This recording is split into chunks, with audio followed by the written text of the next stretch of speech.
inside paint action, rebounds. So how do they respond against these bigs? Of course, Mark Sarangay, different. Defensive stop. Here they are on the run.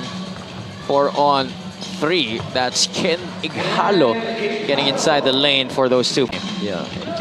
Only to put an emphasis on walang rim protection. Kanina si Paulo Hubalde ang sumubok na mag-stop doon sa drive ni Kenneth Ighalo. And that only goes to bit off. That's picked off by DAVAO Occidental. Arana slows down, gets the 2 points on the break. taken that. Dave Arana only averaging 4.4 points per game this season. Already with Bulacan. Ighalo goes to the post against Paulo Hubalde. Fall away jumper is good for Ken Ighalo. Stayed with him, hindi basta binitawan no? Martinez, the pocket pass. Baila will go hard. Baila will score. Well, that right as well. The KUYAS only 1 out of 8. Yeah. And pinag-uusapan nga natin yung volume ng shot attempts, pero yung makes nandun din sa side. Still a lot of time here for the KUYAS. Bulacan in transition. Celis from the perimeter finally gets one through the net. Gamalinda from way downtown. BAMBAM Gamalinda to end the first quarter. Oh, BAMBAM. It left his hands. Look at that once again. That for sure will count, Coach. There was a lot of time when it left his hands. And so, for 2 straight quarters, we've seen DAVAO. Well applauded are their efforts by Coach Manu Inigo. De La Cruz off the inbound play. Brilliant by that they love to run. Yeah, I love that set too. Sarangay gets the offensive rebound. Engyo has been trying repeatedly. That's his first make from downtown. Dito sa Bulacan KUYAS. Now it's even going to be more imperative as they have a really slow first quarter.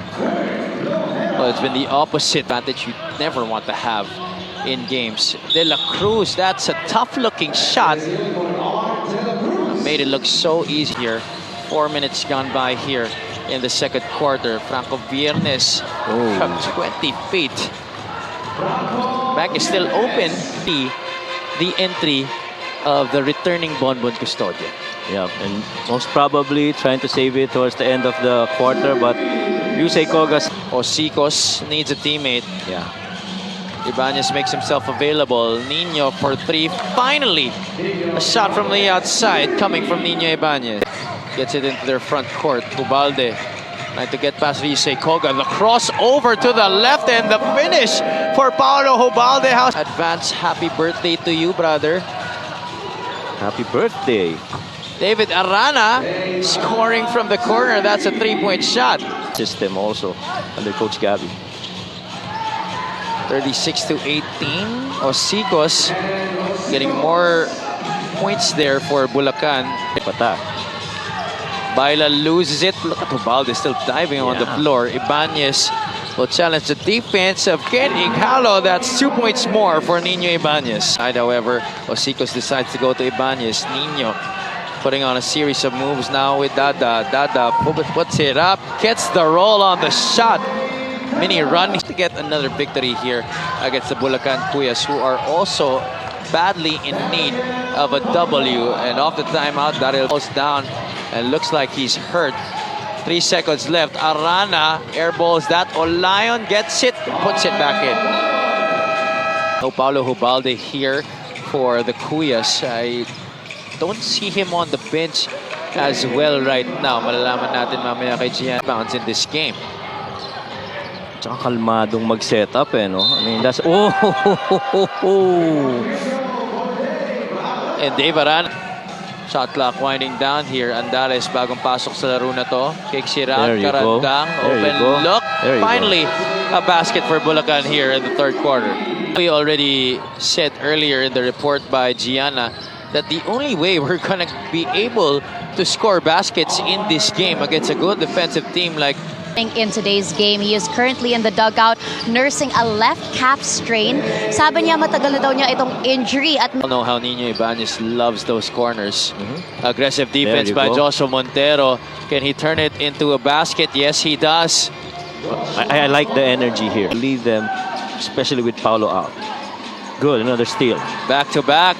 Joshua Montero, 4 quick ones here for the Kuya. The jumper, Andales, couple of fakes, leaves it. Malyari able to get a basket. Mini run here being made by the Kuyas. For Davao, doesn't do so. Montero sees Andales ahead of the back mark. Andales for 2. This 5 has helped the Kuyas to inch closer here, and Lawrence Malyari continues the run of Bulacan. And so they go to that chin action again. Coach Manong Inigo pointing to June Manzo on that bench saying, bumalik ka na dun. Right. As there's another score inside by Lawrence Malyari, down to 11. Yeah, and this now puts a lot of pressure defensively on the Davao, but Engyo free on that spot. His moves, however, the finish did not work. Gamalinda back to B-Boy. Engyo will score.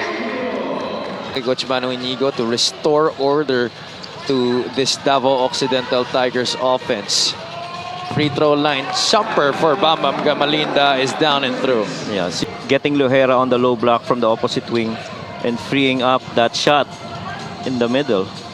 Malyari, can he continue his streak? He does off the glass. Crowd with them. Yeah. May following din eh. B-Boy Engyo, who has silenced the rally of Bulacan here in the third quarter here in the league. Ibanez spins. Kinuyog siya ng depensa doon. Gets it back. Hernandez set shot. That's good. But you got to work on your shots. Now an opportunity to write the final sentence of the third chapter for Davao. June Manzo easily getting to the basket, getting the way by a huge margin here against the Bulacan Kuya, 63-43 as we begin the fourth quarter. A very good basic setup right there to set up Of the ball game for Davao. B-Boy Engyo, who was the spark in that third quarter to silence the rally of Bulacan, gets the steal and the pass to Bambam Gamalinda. To everyone in the league, and I think to everyone watching who's played basketball, that as long as there's time on the clock, we do not count a team out, especially if you're Bon Custodio. I'm sure this is a problem that Coach Manu Inigo would love to have. That's a happy problem. That's a happy problem. And I'm sure Coach Manu's been telling his boys. And right away, he makes an impact into the game. Delivered an assist earlier to Mark Sarangay. That's June Manzo turning defense into offense. Bulacan has been scoreless since the last 10 seconds of the third quarter. Daryl Baila continuing the scoring run here. Tsaka all business eh, no? Karandang from the outside. That ends the drought for the Bulacan Kuya. It'll take time to get back. But knowing Bonbon, I know it won't take so much time. Osicos gets the jumper from the perimeter. Muna. Koga attacks wow. inside. That's something that I'm sure Bonbon Custodio would love to have right now. Yeah. Daryl Baila tips that one in for 2 points. Montero now. In out the cross, the pass. Malyari continues to have a strong second half. I think that's the important thing. That's the key takeaway to that. And the only big game that they lost pretty huge was against Pangasinan when they lost by 32 points. They hadn't gone up against. Arana shorthands that layup. Baila getting another one underneath. Well, he's been having, but the core they kept from their time in the PSL. Right. And so kahit papano they already have game time with them. From the field tonight. Yeah, very unlike him, right? Daryl Baila continues to take advantage of those passes sa kanyang mga rolls. Mancao ahead to Arana. He has Baila trailing, leaves it. Dariel, 2 points more for Daryl Baila. To see him. Of course, the home of our Season 4 champions. Arana from the outside. In Season 3.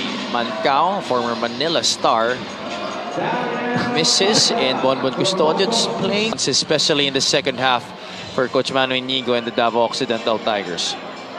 Yeah, and you know, the Bulacan Kuyas